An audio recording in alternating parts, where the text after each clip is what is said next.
ايوه جاي. انا جاي اهو. مش تحاسب يا عم؟ بس انا ما فاهم ده كات ده ولا شنو؟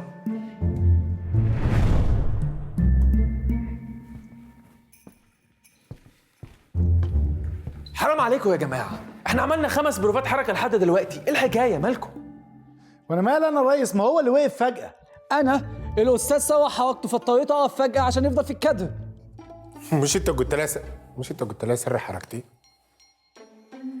معلش يا شباب، احنا هنعيد تاني، التغيير ليه ضريبه واحنا لازم ندفعها. عزام هترجع للايقاع الاول.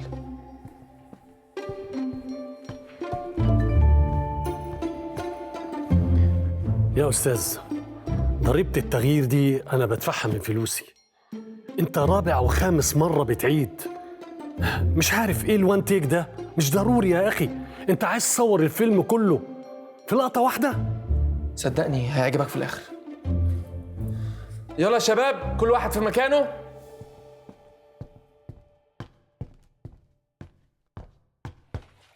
مشهد 1 7 مرة. أكشن.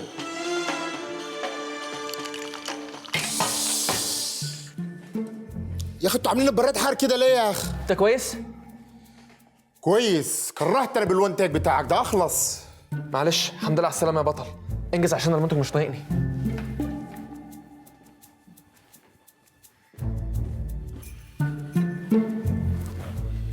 يلا يا رجالة، هنعملها المرة دي إن شاء الله.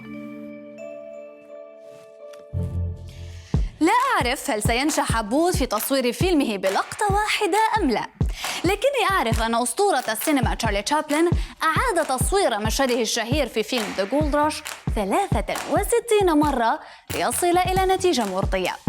أنا ريتا خان وهذا برنامج عن السينما. سنتحدث في هذه الحلقة عن اللقطات الطويلة في عالم السينما. مشهد 1 10 مرة.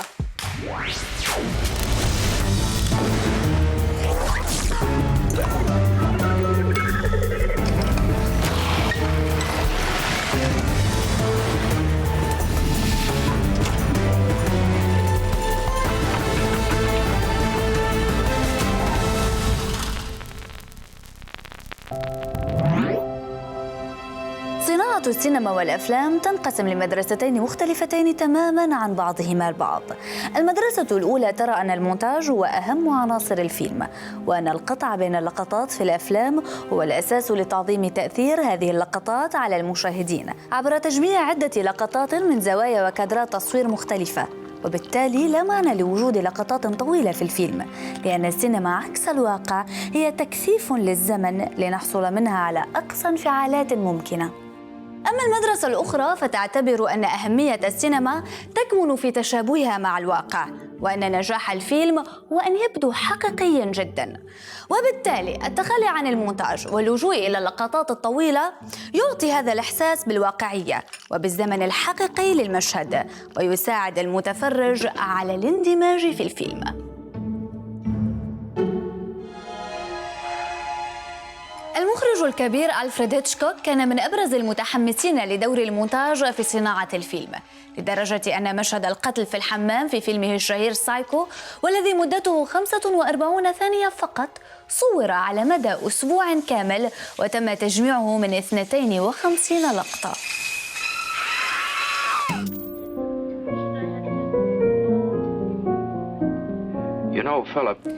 لكنه قرر أن يقدم تجربة مختلفة عن بقية أعماله، ليصنع فيلماً كاملاً يبدو كأنه صنع دون أي قطع وعبر لقطة واحدة.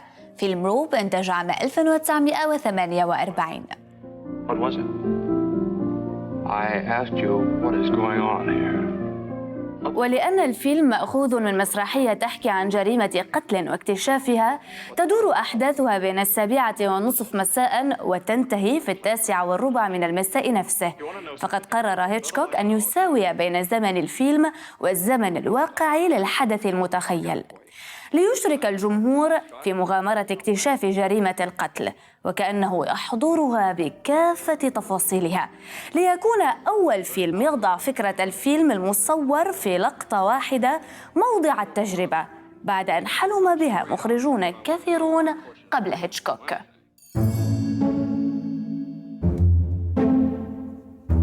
مشهد واحد 18 مرة. اكشن.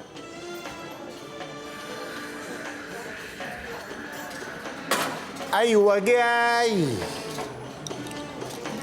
عندك 1-0 المعلمنا الكبير. تشكر يا غالي. بقول لك ايه، غير الحجر واقعد عايزك في موضوع. كات. انت بتبص للكاميرا ليه يا شلبي؟ في ايه يا شلبي؟ انا اسف معلش والله غصب عني، هي عيني جت فيها معلش. انا اسف اعتذر معلش. لكي يحقق فكرته المجنونة قام هيتشكوك بتصوير الفيلم بعد 10 أيام من البروفات و18 يوم تصوير فعلي، وبعد إعادات كثيرة لتجاوز أخطاء الممثلين وأغلاط حركة الكاميرا ومشاكل تغيير الإضاءة، ليصنع فيلما يبدو وكأنه لقطة واحدة ممتدة، لكنه في الحقيقة عبارة عن 10 لقطات، كل لقطة تمتد ل10 دقائق دون قطع. I haven't. It's really impossible. قام هيتشكوك بتقسيم الفيلم ل10 لقطات للتغلب على مشكلة تقنية، هي أن زمن بكرة الفيلم كان 10 دقائق فقط، يجب بعدها وضع بكرة أخرى، لكنه لجأ إلى حيلة ذكية كي لا يشعر المشاهد بتقسيم الفيلم، ففي لحظات النقل كانت الكاميرا تقترب مثلا من ظهر الممثل إلى حد الإظلام ليتم تبديل بكرة الفيلم، ثم تبدأ اللقطة التالية من نفس اللقطة بحيث لا يلحظ المتفرجون القطع، فيصلهم الانطباع بأن الفيلم تم تصويره في لقطة واحدة. وليعطي إحساساً بمرور الوقت صنع ماكينات للسحب وناطحات لها في النافذة الموجودة في الديكور، وكان يتم تحريك السحب منفردة لتنسجم مع مرور الزمن ولون ضوء الغروب. بعدها بأكثر من 50 عاماً أخرج المكسيكي إنياريتو فيلمه الحاصل على 4 جوائز أوسكار في عام 2015 بيردمان، مستفيداً من حيلة هيتشكوك حيث قام بتقسيمه إلى لقطات طويلة تربط بينها قطعات مونتاجية يمكن ببعض الحيل التقنية إخفاؤها.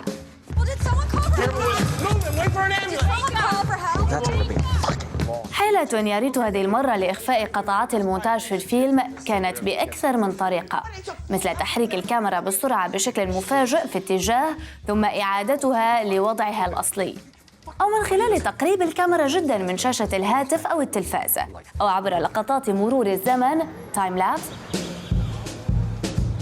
أو نفس حيلة هيتشكوك بالدخول في الظلام والخروج منه للنور.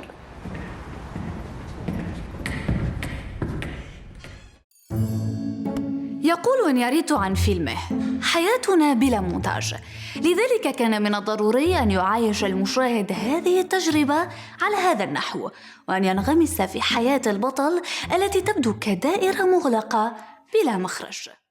وان تيك ايه اللي عايز يعمله؟ هو فاكر نفسه هيتشكوك ولا سبيلبرج؟ انا ما عارف انت ما قدرت تصدقني ليه. عبود ده زول موهوب وراسه مليان افكار. بتقول ايه يا اخويا؟ موهوب وسلامة يا حبيبي، ده حيالله مخرج على ما تفرج. انا بشتغل بميزانية لو باجت، يعني لو ما كانش كده كنت غيرته، يعني التقطيع معمول للي زيه. هو ما يعرفش ان المونتاج بيدار الفضايح؟ ما عارف اقول لك شنو. عبود عنيد، لكن عشانك انت انا هتكلم معاه. بقول لك ايه، انا بخسر، فاهم يعني ايه بخسر؟ لازم تروح له تقول له غير الافكار اللي في دماغه دي، والا قسما عظما بشرفي انا هوقف الفيلم ده خالص. هناك مخرجون آخرون أقدموا على مغامرات مجنونة بتصوير أفلامهم من لقطة واحدة دون أي قطعات مونتاجية مخفية في جرأة غير عادية تحسب لهم، مثل فيلم فيكتوريا وراشن آرك. عبود انت كده بتدمر روحك، احنا وصلنا لعادة رقم 30. عنده حق يا عبود. انا هصور الفيلم في لقطه واحده، يعني هصور الفيلم في لقطه واحده، هو كده.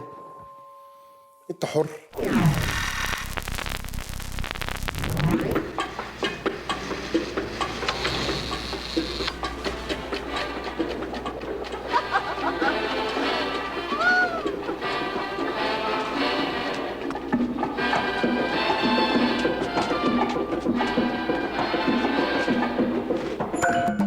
في فيلم تاتش اوف ايفل صنع المخرج أورسون ويلز واحدا من أقوى أقوى المشاهد الافتتاحية على الإطلاق. مشهد تم تصويره من لقطة واحدة، حيث يبدأ الفيلم بقنبلة يضبط أحدهم توقيت انفجارها ويضعها في سيارة، وعلى مدى 3 دقائق و20 ثانية يتابع المشاهد السيارة دون قطع في انتظار لحظة الانفجار.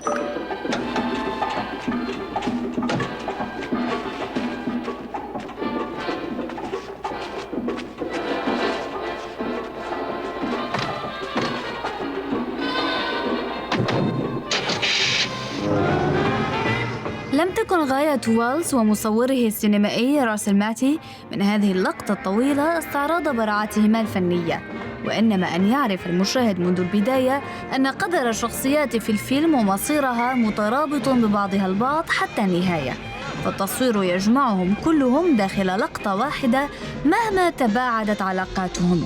نفذ ويلز في هذا المشهد القاعدة الذهبية لسيد التشويق ألفريد هيتشكوك، حيث الجمهور يعرف ما لا يعرفه الأبطال، فهناك قنبلة ستنفجر بعد 3 دقائق، وخلال هذه المدة يكون الجمهور في أقصى حالات الإثارة، يرغب في أن يعرف الأبطال هذا الخطر وينتظر ما سيحدث في اللحظة القادمة.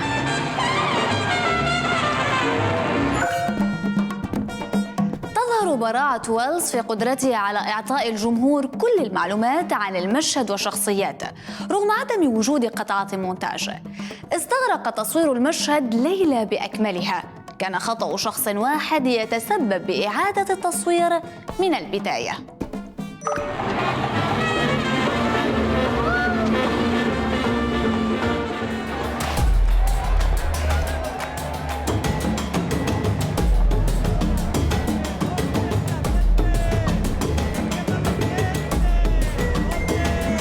في فيلم سبكتر إنتاج عام 2015 قدم المخرج سام مانديز ببراعة احتفال يوم الموتى في المكسيك في لقطة طويلة تستمر لمدة 2 دقيقتين، نتعرف من خلالها على المكان الذي ستدور فيه مغامرة جيمس بوند الجديدة وعلى الشخصيات المهمة في الحكاية التي تتوقف عندها الكاميرا أو تتحرك خلفها.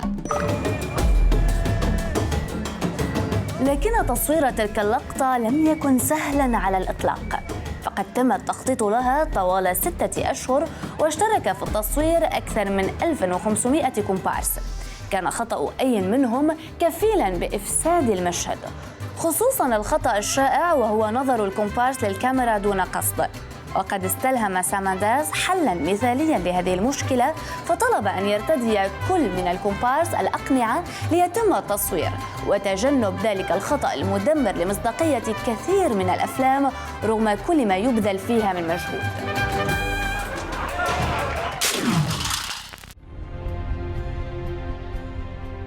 أرسل المخرج سام مانديز النص السينمائي لفيلم 1917 لمدير التصوير روجر ديكنز، الذي فوجئ بما كتب على صفحته الأولى: يصور الفيلم من لقطة واحدة، وكانت صدمة له بالتأكيد.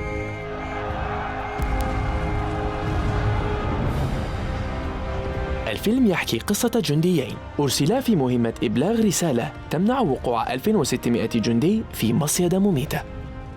أراد المخرج أن يكون أشبه بفيلم إثارة عن قنبلة ستنفجر بعد مدة محددة، والفيلم هو رحلة إبطال مفعول هذه القنبلة.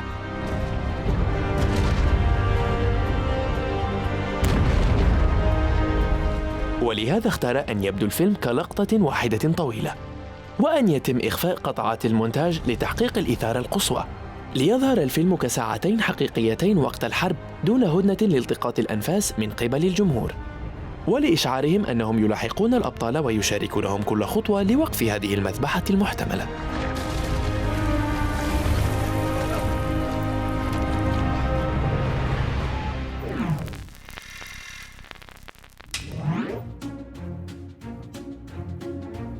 عايز يعني مش فاهم. جايبك عشان تصوير الفيلم. الله يبارك فيك يا سيدي، شكرا. مش عايز تعجل يا عبود؟ حد قالك اني مجنون؟ يا ابني يا حبيبي، اللي يفكر يعمل فيلم من لقطة واحدة في بداية مشواره يكون مجنون. وهو حد اشتكى لك؟ لا، محدش اشتكى لي، بس قلبي حاسس انك في ورطة. بص يا عماضي، عزام ده جبان وخايف احسن المنتج يلغي تصوير الفيلم، بس انا مش جبان يا عماضي، انا مش اقل من صلاح ابو سيف. كان دايما بيستخدم اللقطات الطويلة في أفلامه عشان يحسس المشاهد بواقعية الأحداث ويدمجه أكتر في قصة الفيلم. يا ابني يا حبيبي، انت وين وصلاح ابو سيف وين؟ عماد أنا قررت وهكمل لآخر الطريق. لا حول ولا قوة الا بالله. انت حر.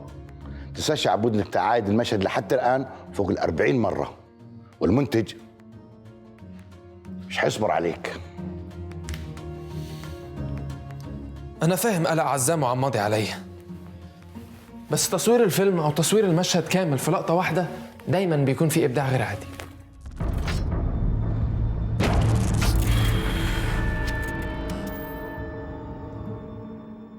مثلا صلاح أبو سيف كان مبدعا في تصوير مشهد كامل في لقطة واحدة فقط.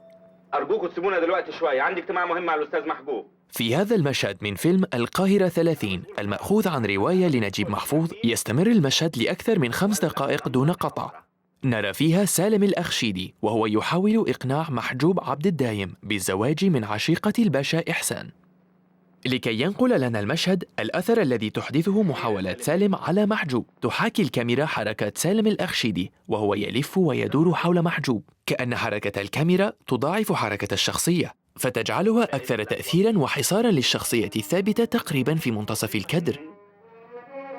بس أنا لسه ما خلصتش مقال إكرام هاني النيروز. وبالتالي تعمل اللقطة الطويلة في خدمة الدراما ببراعة. لها باب تاني، باب أوسع وأهم. وفي مشهد آخر من الفيلم، بعد تخلي إحسان عن حبيبها علي طه وزيادة ضغوط أهلها عليها من أجل استخدام جمالها لتحسين ظروف فقرهم،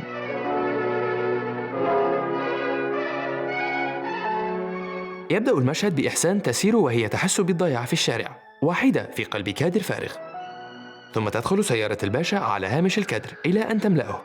تبدو السيارة كأنها تحاصرها وكأنه لا يوجد مخرج لها سوى أن تدخل إلى السيارة. تفضلي.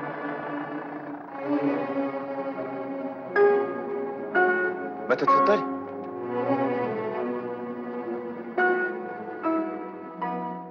فتدخلها بعد تردد لتنطلق وتخرج من الكادر، لكن صلاح أبو سيف لا يقطع المشهد، بل يتحرك بالكاميرا نحو عربة بطاطا كانت موجودة في خلفية الكادر، كأنه يعلق على ما حدث للتو. لقد باعت إحسان نفسها وصارت مجرد سلعة.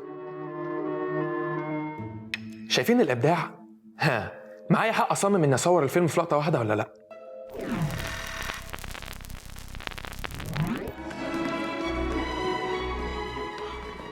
في عام 2002 أقدم المخرج الروسي ألكسندر سوكوروف على مغامرة تصوير فيلم بالكامل عبر لقطة واحدة. يدور فيلمه روشن آرك في قصر الشتاء الملكي بمدينة سان بيترسبرغ ومتحف الأرميتاج، لتأخذنا الكاميرا في رحلة عمرها 300 عام من تاريخ روسيا بصحبة دبلوماسي فرنسي يرشدنا في تلك الرحلة مع ممثلين وكومبارس تخطى عددهم 1000 شخص في لقطة تبلغ مدتها 90 دقيقة على الشاشة.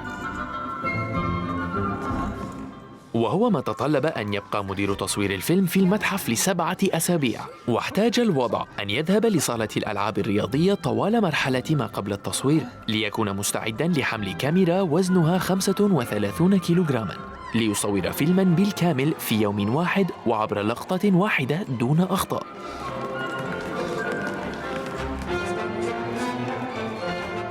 في عام 2015 أقدم المخرج سيباستيان شيبر على تكرار المغامرة من خلال فيلم إثارة ألماني بعنوان فيكتوريا.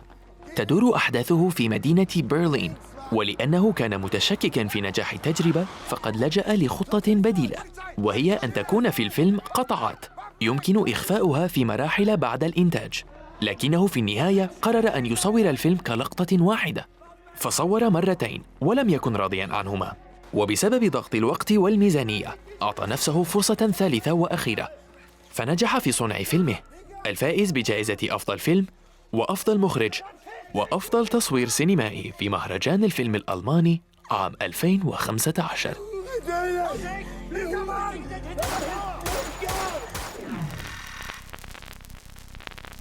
في الماضي لم يكن من السهل تصوير مشهد كامل بلقطة واحدة، لأن الأمر يستلزم حركة مستمرة للكاميرا، مما يعني اهتزاز الصورة بشكل يزعج المشاهد.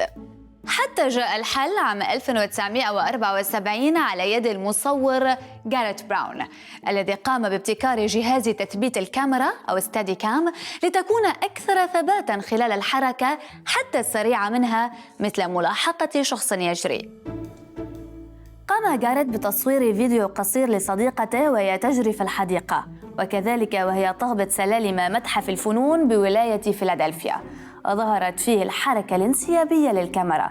وعندما ذهب بابتكاره هذا إلى هوليوود أثار اهتمام المنتجين بشدة. جذب الأمر انتباه المخرج جون جي أفلسون، فقرر استخدامه في فيلمه روكي الذي أنتج عام 1976 ليصبح مشهد السلالم الشهير في الفيلم واحداً من أهم علامات السينما. تم تصوير المشهد في نفس الموقع الذي صور فيه غاريت براون صديقته. فتح ستادي كام الباب أمام المخرجين لتصوير مشاهد بديعة تتحرك فيها الكاميرا خلف الأبطال في الطبيعة الوعرة دون أن تهتز الصورة. كما فتح الباب أيضاً لتصوير مشاهد كاملة من لقطة واحدة.